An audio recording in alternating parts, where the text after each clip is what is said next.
بسم اللہ الرحمن الرحیم۔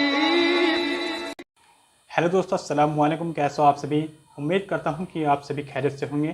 دوستو، آج میں آپ کے ساتھ ایک ایسی بہن کی اسٹوری لے کر گیا ہوں جو کہ بتا رہی ہے کہ کون نہیں جانتا دوستو عبدالوریث گل کو۔ عبدالوریث جو کہ پاکستان کے ہیں، وہ پہلے عیسائی تھے، پھر انہوں نے اسلام کو قبول کیا تھا۔ دوستو، انہی کی بھانجی کی یہ ویڈیو ہے۔ اس ویڈیو میں وہ بتا رہی ہے کہ جب ان کے ماموں نے اسلام دھرم کو قبول کیا تھا تو انہیں اپنے ماموں پر بہت غصہ آیا تھا، یعنی وہ عیسائی ہونے کے باوجود اپنے ماموں پر بہت غصہ کیا کرتی تھی۔ تو ایک دن اس نے قرآن میں غلطی نکالنے کے لیے قرآن کو پڑھا۔ رات میں قرآن پڑھ رہی تھی، تو جب قرآن مکمل پڑھا تو اپنے ماموں کو فون کر کے کہتے کہ ماموں جان مجھے کلمہ پڑھا دو۔ تو دوستو، آپ کو پتہ ہے کہ اسلام ہی ایک ایسا مذہب آج پوری دنیا میں سب سے تیزی کے ساتھ پھلتا پھولتا ہوا نظر آ رہا ہے۔ جو بھی اسلام سے متاثر ہو جاتا ہے، اسلام کو سمجھ لیتا ہے، تو وہ کلمہ شہادت پڑھ لیتا ہے اور اسلام میں داخل ہو جاتا ہے۔ تو دوستو، آئیے دیکھتے ہیں اس ویڈیو کو، جس ویڈیو میں بہن بتا رہی ہے کہ انہوں نے اسلام کو کیسے قبول کیا۔ تو چلے دوستو، ایک چھوٹی سی ویڈیو ہے، آپ اس ویڈیو کو پوری دیکھیں اور اس ویڈیو کو اپنے دوستوں میں شیئر بھی کیجیے گا۔ تو چلے دوستو، ویڈیو دیکھ لیتے ہیں۔ تو وہ اتنی رکاوٹ کے میرے لیے بد دعائیں کیا کرتی تھی کہ یہ جس نے اسلام قبول کر لیا ہمارے ماموں جان نے اور ہمارے بچے بچیوں کو گمراہ کر رہے ہیں، تو لٹرلی اس کے میرے لیے دعائیں کیا کرتی تھی جولی اٹھا کے کہ اللہ سبحانہ تعالیٰ ان کو واپس عیسائیت میں لے آئیے۔ یہ وہی تھی انہیں جنہوں نے بعد میں خود اسلام قبول کر لیا؟ اللہ سبحانہ تعالیٰ کی توفیق، الحمدللہ، کیونکہ انہوں نے جولیاں اٹھا کے شیخ صاحب میرے لیے بد دعائیں کی، میں نے جولیاں اٹھا کے ان کے لیے دعائیں کی، اور بالآخر میری دعا ان کی دعا پہ غالب آ گئی۔ آپ تمام احباب کے سامنے تشریف لا رہی ہیں بیٹی چاند احمد، اور 2 سے 3 منٹ میں یہ جو ہے وہ اپنی مختصر روادات آپ احباب کے سامنے پیش کریں گے۔ پورے انہماک کے ساتھ سماعت فرمائیے۔ السلام علیکم ورحمۃ اللہ وبرکاتہ۔ امید کرتی ہوں آپ سب بہن بھائی خیریت سے ہوں گے، اور اللہ تعالیٰ ہم سب کے روزے ہمارے اعمال کو قبول فرمائے۔ میں نا بڑی روتلو ہوں، تو اس لیے میری آواز شروع میں ہی رونے والی ہو جاتی ہے۔ ہاں، میں وہی انسان ہوں جو وارث ماموں کے لیے بد دعائیں کرتی تھی، لیکن میں ابھی پیچھے ایک بچی کو بتا رہی تھی کہ وارث ماموں اپنی جھولی اٹھا کے راتوں کو دعائیں کرتے ہوتے تھے کہ چاند اسلام قبول کر لے۔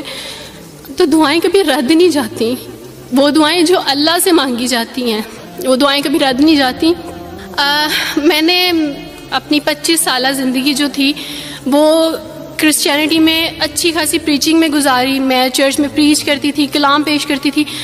ایک آپ کہہ لیں کہ کٹر مسیحی تھی میں، اور ایسی مسیحی تھی جو وارث ماموں کو یعنی بولنے نہیں دیتی تھی فیملی میں۔ جب مجھے پتہ چلتا تھا کہ آج وارث ماموں فلاں فیملی میں وزٹ کر کے گئے ہیں، میں اس گھر میں پہنچ جاتی تھی۔ اس سے پہلے کہ وارث ماموں کی بات ان کے ذہن پہ اثر کریں، مجھے خدا کا کلام پیش کرنا ہے، ان کے گھر پہ جا کے دعا کرنی ہے تاکہ شیطان اپنا کام نہ کرے، بیکاز میرے نزدیک وارث ماموں جو کام کر رہے تھے وہ شیطان کا کام تھا، کیونکہ وہ خداوند سے دور کر رہے تھے میرے لوگوں کو۔ تو میں اس فیملی میں پہنچ جاتی تھی، اپنے لوگوں کو چاہتی تھی کہ وہ خداوند کے ساتھ جڑے رہیں، وہ کبھی خداوند کا انکار نہ کریں، وہ یسوع مسیح کا انکار نہ کریں۔ یہ سب میری یعنی میں آپ کہہ لیں کہ ایک اسٹرانگ ورک کرتی تھی۔ مجھے اس چیز کا ڈر رہتا تھا کہ وارث ماموں کی وجہ سے اب مزید لوگ اسلام قبول نہ کر لیں، لیکن کیا پتہ تھا کہ اللہ تعالیٰ مجھے ہی دائرہ اسلام میں لے آئیں گے اور میں ہی وہ شخص بنوں گی جو اسلام قبول کرے گی۔ CSS کر رہی تھی، میں نے BA کمپلیٹ کیا اپنا، اور اس کے بعد میں CSS کر رہی تھی۔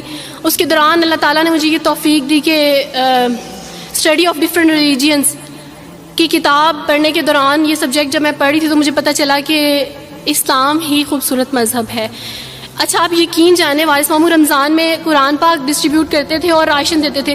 تو میرے بھائی کے ایک جہاں ڈیوٹی کرتے ہیں وہاں ایک انکل تھے، گارڈ تھے، ان کے لیے قرآن پاک لے کے ان سے رکھا ہوا تھا اور راشن بھی لے کے رکھا ہوا تھا، اور میں اس قرآن پاک کو نا چھپا کے اپنی سیف میں رکھتی تھی اور ڈرتی تھی کہ کسی دن میں اس کو کھول نہ لوں۔ اکثر 1-2 دفعہ پکڑا کہ کھول کے دیکھوں تو صحیح، کوئی نہ کوئی غلطی تو ہوگی نا اس قرآن میں بھی، یہ تو بڑی باتیں کرتے ہیں بائبل کے بارے میں، کچھ نہ کچھ تو ہوگا۔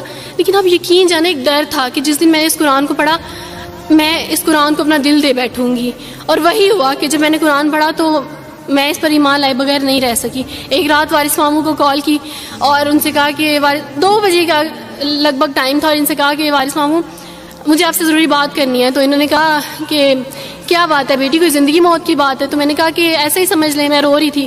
تو انہوں نے کہا کہ سب خیریت ہے۔ تو میں نے ان سے کہا کہ بس بغیر کچھ کہے آپ مجھے کلمہ پڑھا دیں وارث ماموں۔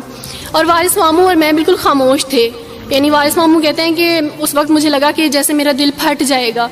مجھے یقین نہیں آ رہا تھا اپنے کانوں پہ کہ وہ جو سب سے بڑی رکاوٹ تھی وہ مجھے خود کہہ گیا کہ مجھے کلمہ پڑھا دیں. اور میں نے ان سے 5 منٹ کا یعنی اسپیس لی کال پہ, اور 5 منٹ میں نے دعا کی. لیکن اس کے بعد میں نے کہا کہ اگر میں حق پہ ہوں, سچ پہ ہوں, تو بس پھر خداوند اس کو ہو لینے دے. اور وہی ہوا, میں نے اسلام قبول کیا اور سوچا تھا کہ CSS کمپلیٹ کرنے کے بعد فیملی میں اناؤنس کروں گی, لیکن اللہ تعالیٰ نے کچھ اور منصوبے بنائے ہوتے ہیں, انسان کے کچھ اور منصوبے ہوتے ہیں. آپ یقین جانے میری فیملی کو جلدی پتہ چل گیا. ایک رات میرے بابا نے وارث ماموں کو گھر بلایا اور ان سے کہا کہ ہم چاند کی شادی کرنا چاہتے ہیں, آپ اس سے پوچھ دیں کہ اگر کسی کو پسند کرتے ہو تو ہم اس کی شادی اس سے کر دیں, ہم جو ہے نا وہ اس کی مرضی کے خلاف نہیں جائیں گے. تو میں نے ان سے کہا کہ آپ ایسا نہیں کر پائیں گے. انہوں نے کہا کہ نہیں, ہم کر سکتے ہیں.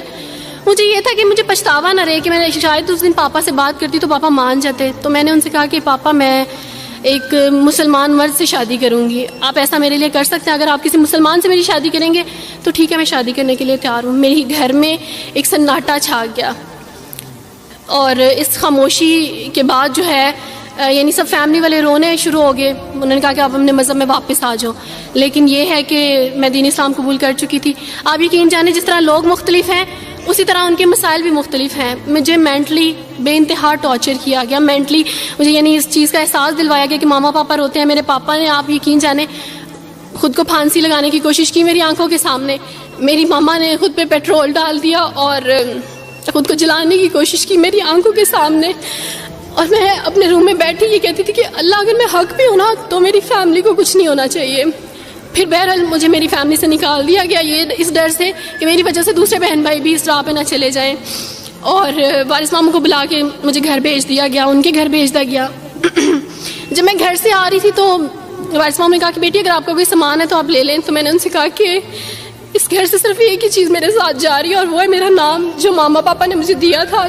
میں چاند رات پہ پیدا ہوئی تھی اس لیے انہوں نے میرا نام چندہ رکھا تھا, بس وہ نام لے کے آئی. آپ یقین کریں ہمیں کہا جاتا ہے جبرن اسلام قبول کیا جاتا ہے. اسلام قبول کرنے کے بعد وہ جبر کیا جاتا ہے کہ آپ سوچ بھی نہیں سکتے. آپ کو اپنے ماں باپ سے ہی ملنے نہیں دیا جاتا, آپ کو اپنے ہی چھوٹے بہن بھائیوں کے پاس نہیں جانے دیا جاتا. آپ ہاسپٹل میں تھی ڈیلیوری کے ٹائم. آپ یقین جانے میرے پاس کوئی بھی نہیں تھا جو مجھے بیڈ سے اٹھا کے بٹھا سکتا. ایسے موقع پہ مجھے اپنے اپنوں کی ضرورت تھی, لیکن میرے اپنوں کے جبر نے میری ماما کو مجھ سے دور رکھا, میرے بہن بھائیوں کو. میرے کرسچن کولیگس نے ہی میری فیملی کو پریشرائز کیا کہ اس کو فیملی سے نکال دیں, کیونکہ اگر آپ اس کو ملیں گے تو مزید لوگ بھی عبدالوارث کی طرح چندہ کی طرح اسلام قبول کریں گے. میں نا ہاسپٹل میں لوگوں سے کہتی تھی کہ مجھے بیڈ سے اٹھا کے بٹھا دیں, سیزیرین کے بعد میں اٹھ نہیں سکتی, میرا بیبی رو رہا ہے, کوئی مجھے بیبی پکڑا سکتا ہے. آئیڈیا ہی نہیں تھا ہاسپٹل میں کیا کیا لے کے جاتے ہیں. میرے پاس ایک ایسا دوپٹہ نہیں تھا جو میں چینج کر سکتی. ایسے موقعوں پہ آپ یقین جانے آزمائش اور جبر اسلام قبول کرنے کے بعد ملتا ہے. مجھے آپ سب سے توقع ہے, آپ سب اسلامک اداروں سے توقع ہے کہ اب آپ ہمارے لیے سٹیپ لیں. ہمارے اپنوں نے تو ہمیں چھوڑ دیا, انہوں نے جو ہمارے ساتھ جبر کیا اس جبر کے بدلے آپ ہمارے ساتھ نیکی کریں. اب آپ کیا سٹیپ لیتے ہیں نیو مسلمز کے لیے جن پر یہ الزام لگایا جاتا ہے کہ ان پہ جبر کیا جا رہا ہے؟ ہم پہ جبر نہیں, ہم پہ جبر اسلام قبول کروانے والوں نے نہیں کیا, بلکہ جن کے گھروں سے ہم آئے تھے اسلام قبول کرنے کے بعد جبر تو ان کی طرف سے تھا. کبھی کٹے بیٹھ کے روئیں گے یہ اللہ تعالیٰ سے دعا ہے کہ اللہ تعالیٰ اس بہن کو دین اسلام پر ہمیشہ قائم رکھے اور اس کے سبھی گناہوں کو معاف فرمائے اور اسے جنت الفردوس میں اعلیٰ سے اعلیٰ مقام عطا فرمائے اور اسے بھی اور ہمیں بھی 5 وقت نماز پڑھنے کی توفیق عطا فرمائے. اور دوستو آپ اس ویڈیو کے بارے میں اپنی کیا رائے رکھتے ہیں تو پلیز کمنٹ کر کے ضرور بتائیں. تو ملتے ہیں کسی نیکسٹ ویڈیو میں, تب تک کے لیے السلام علیکم ورحمۃ اللہ وبرکاتہ.